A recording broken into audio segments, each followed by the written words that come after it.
of the night. Hell yeah, absolutely love working with this next comic. Please give a very warm Annoyance welcome to Jovan Bravo!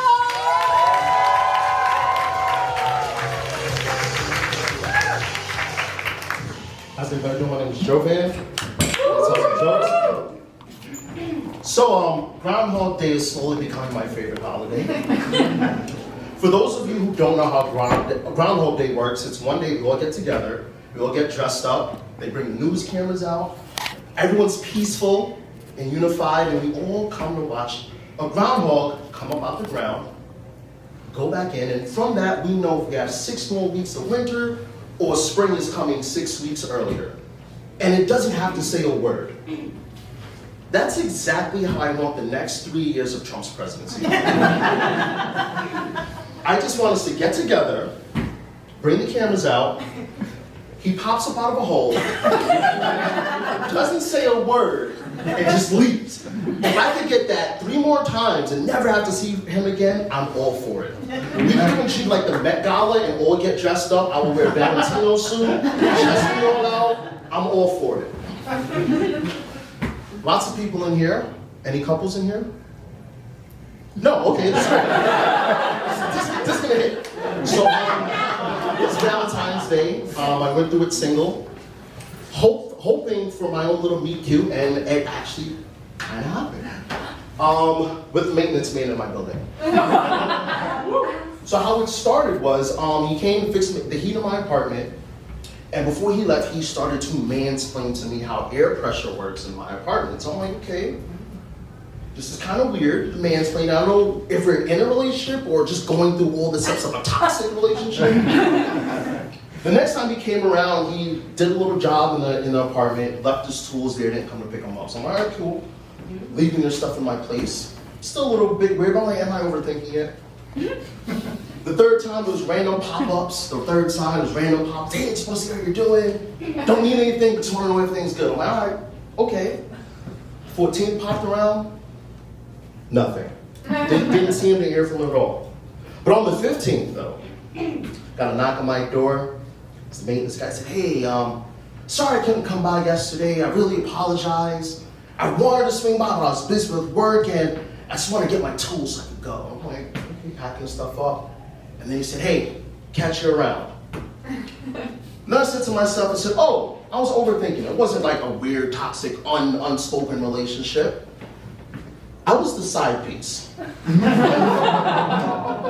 No, it's fine. So I'm used to it at this point. So, I shout out to everyone who smokes in here. Any weed smokers in here? Yeah. I love how commercial and how fun the weed buying experience how far it's come in the last 15 years, right? I mean, back then, it's a whole different experience. Back then, you call the dealer up, you meet them in the shadiest alley that you've ever seen, right? And it wasn't even a face-to-face transaction. You just meet them on the side of a building, slip them a 5, and you get what you get. You don't even know what you're getting. Nowadays, the experience has like elevated. Now you have like colorful dispensaries.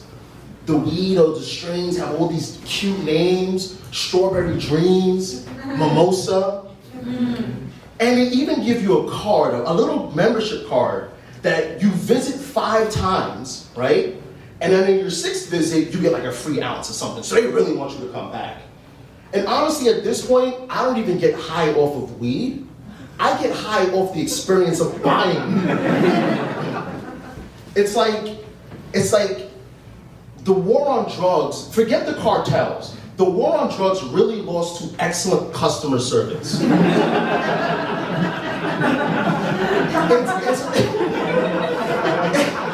It's hard to say no to drugs, right?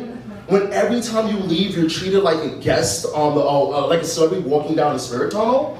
Like every time I leave, there goes Joe. That's his name. Next time you're back, try out cocaine. Like, sign me up. That's how I would do that. Sign me up. So yeah, it's tax season coming up. Hopefully you're doing your taxes. I filed mine. I actually owe $500. I'm not paying it. So fuck you, Elon. But So I did my taxes, helping my mom with her taxes. She's older, I'm the only child. And I saw she only had $20,000 left in her savings account. I'm like, Mom, that is not enough money to live out the rest of your life comfortably, you know? And she's like, no, she's Caribbean, so she's stuck in her ways. She's like, no, this is fine, you know. I have enough. And I said, well, I'm trying to raise the stakes. I said, okay, Mom, so what if I get kidnapped? How are you gonna pay my rent? And she said in her quiet, motherly voice, I'll be fine. I'm not going to pay them everything they want. I can negotiate. And I'm like, okay, I don't know how you're gonna negotiate your son's life. Held for ransom. She goes, I have experience. Remember that time when you were young and I walked into the BMW dealership and they gave me a price and I said, I'm standing firm on this price, and I didn't walk out there until I got what I wanted? I said, yeah, I remember that. But you drive a Corolla. Thank you, everybody. My name is Joe.